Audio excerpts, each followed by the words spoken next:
Good morning. So, Lord Mayor, Abraham Maldonado, special guests, ladies and gentlemen, welcome to our 2015 Lord Mayor's Breakfast. The first Lord Mayor's Breakfast in Belfast is lost somewhere in the mists of time, possibly between 40 and 50 years ago. So we stand at the back end of a long tradition, and I'd like to welcome you to yet another Lord Mayor's Breakfast. I'd like to welcome the Lord Mayor of Belfast, Councillor Nichola Mallon, who represents the Old Park area of the city in her day job. Thank you, Lord Mayor.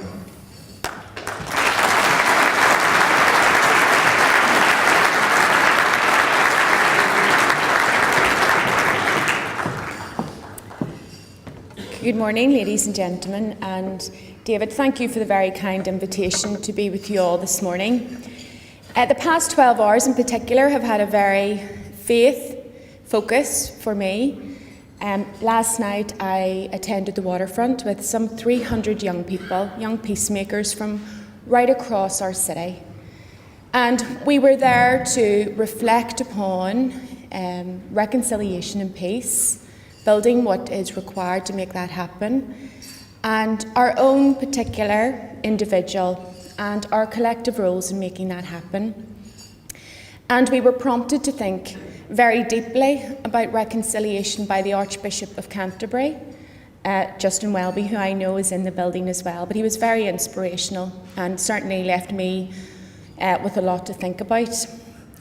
Afterwards, after the waterfront, we walked round to City Hall, and we just gathered there and we held hands and we prayed for each other and we prayed for our city. And it was very poignant to me because earlier on in the day I had led the St Patrick's Day Carnival, where we had 12,000 spectators, mostly young families, and we had 5,500 attend the concert in the Custom House Square. Everyone was smiling, everyone was happy. It was a real joyous occasion, a real success. And then shortly after that, two tiny groups of people came to antagonise each other and to try to turn what was really positive into something really negative. And so yesterday afternoon I spent a lot of my time liaising with media and trying to get them to see that the real true picture of Belfast was what was happening that morning and what would be happening that evening. And so last night, after that peace gathering at City Hall, I really was buoyed up and inspired, because it let me see again that that is the true face of the young people in our city. So this morning I've been asked to reflect on my faith, and in particular how that has shaped my role as Lord Mayor in my term. The role of my faith is perhaps most prominent and visible in terms of the priorities that I have focused on, the central pillars, if you like, of my term. When I took up the office, in truth, I was given a phone call. I took a phone call on a Thursday evening to say, you're going to be our party's nominee for Lord Mayor. And I said, right. And they said, you're going to become it probably on Monday. I was like, right, so 1, 2, 3, 4 days. Great. So I really reflected on what my priorities should be, and I asked God for guidance. And it was very clear to me in a very, very short space of time that the two big things for me had to be around, firstly, our forgotten citizens. So the citizens in the city who feel invisible, who are in need, who feel very lonely and of no value to anyone. And within that, I've tried to reach out to Hydebank, to young offenders. I've also spent time up with the female prisoners. I've set up a working group within the council to try to get work experience, meaningful work experience for young offenders, to give them a chance, to give them some skills and experience. But probably the biggest passion for me within that has been around the issue of homelessness, because I believe that the homeless in our city are one of the most invisible group of citizens. We either don't see them, or sometimes we choose not to see them because it makes us feel really uncomfortable. And when you're homeless, when you don't have a home, I believe that you don't have an anchor, you don't have a root. And from that, a lot of the difficulties that you're experiencing are exasperated. And it's something that I genuinely feel very passionate about.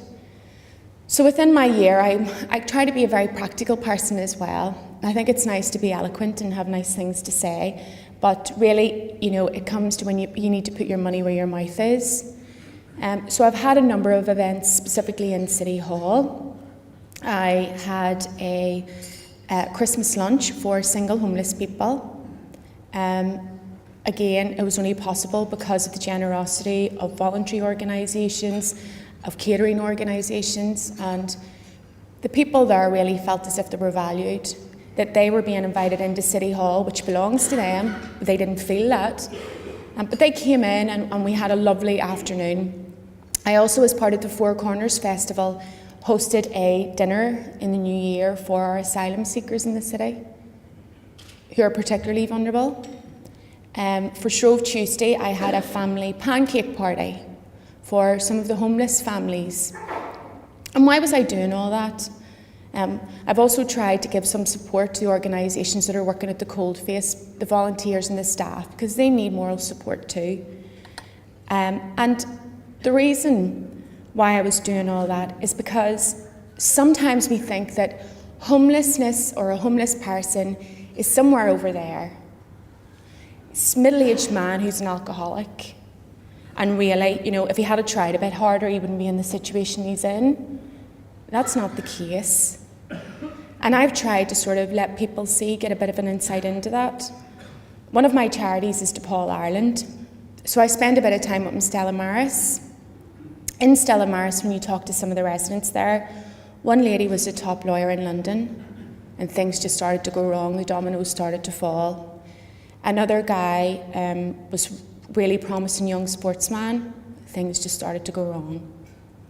And it just brings it home to me that any one of us in this room, through relationship breakdown, through job loss, through debt, through addiction, through mental health, could easily find ourselves homeless. And so I just hope that that never happens to me, but that if it does, that there's someone there who's trying to help me. So on top of that, the other flip side, the other central pillar, was something that instantaneously became clear to me when I started to look at the unsung heroes. And that's a group of citizens I call the unsung heroes. The unsung heroes are citizens in Belfast and further afield who on the face of it seem quite ordinary. But when you look at them, what they're doing is quite extraordinary things. And they're doing it particularly for those who feel forgotten.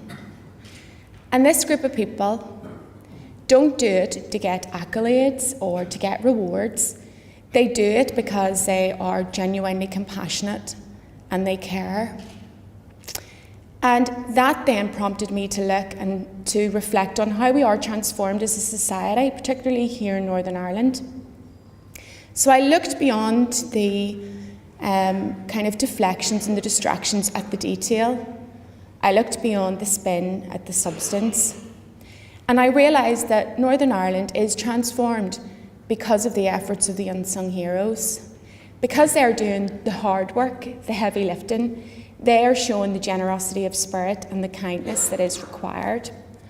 And so to try to give recognition to them, to show appreciation for what they are doing, I've held a number of receptions in City Hall just to say thank you, 2 simple words that we don't say enough. I've also gone out to a number of events held by different organisations to talk to volunteers and staff to show appreciation, and I've created a Lord Mayor's Best of Belfast award, which is just a small award that I have created, again, just to say thank you. So my faith is very clear and was very influential in shaping what my priorities would be. My faith also played a role in picking the charities. So the Lord Mayor has 4 nominated charities that he or she can work with throughout the year. I wanted to pick one that was very clear in its faith focus. So I picked YouthLink, which is a charity that works with young people, encouraging them to have leadership, to show leadership. But it recognises that a young person, a human being, has a heart and a mind and a soul. And all 3 need to be nourished for that person to fulfil their potential. And I was struck when I spoke to some of the young people involved in Youth Link that they had the courage to talk about their faith and the confidence to talk about it. And so I have worked with them throughout the year.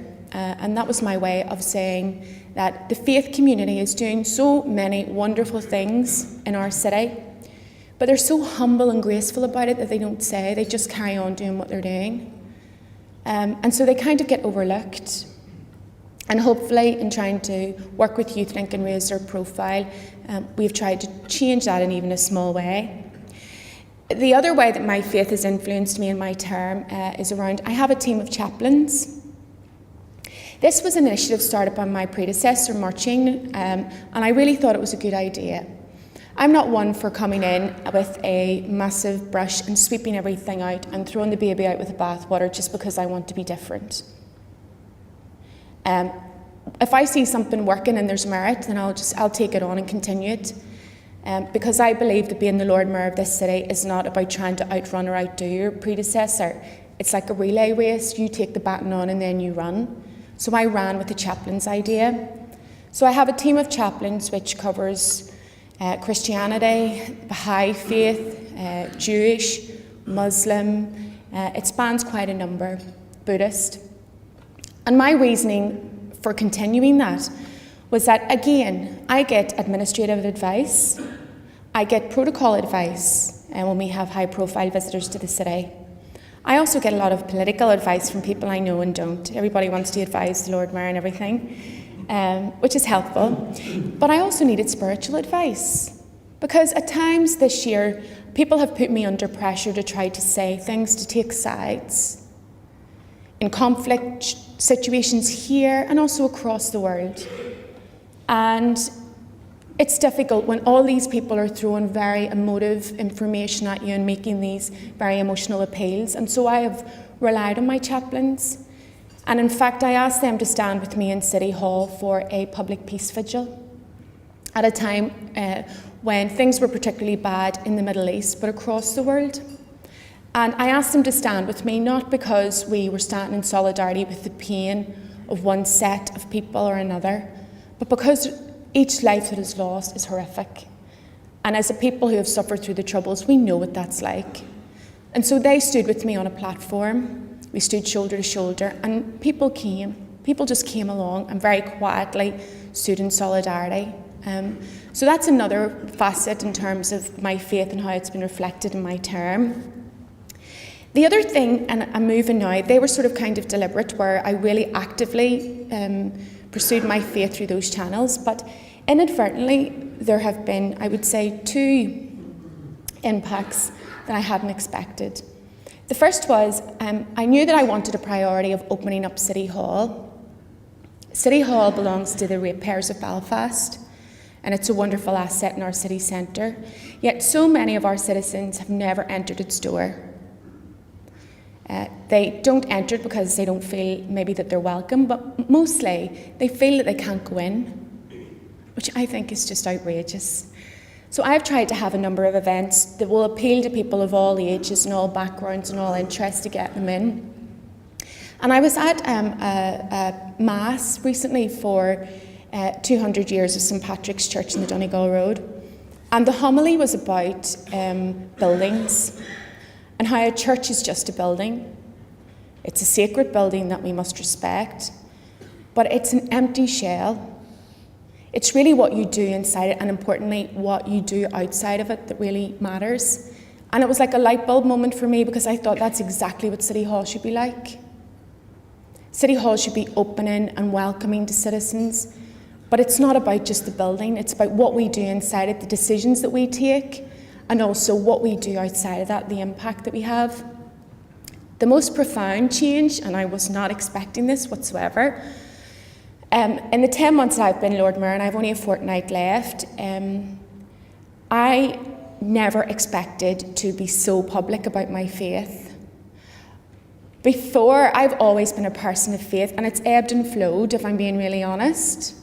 So when times are getting tough, I turn to God. When times are good, I just trundle on. And I've always been very private, so I've never really spoken about it. But something has happened, and I don't know what it is, but something has happened, and I feel that I want to talk about it. I feel good when I talk about it. I'm not embarrassed to talk about it, which was the point. Up until very recently, I would have been embarrassed to talk about it.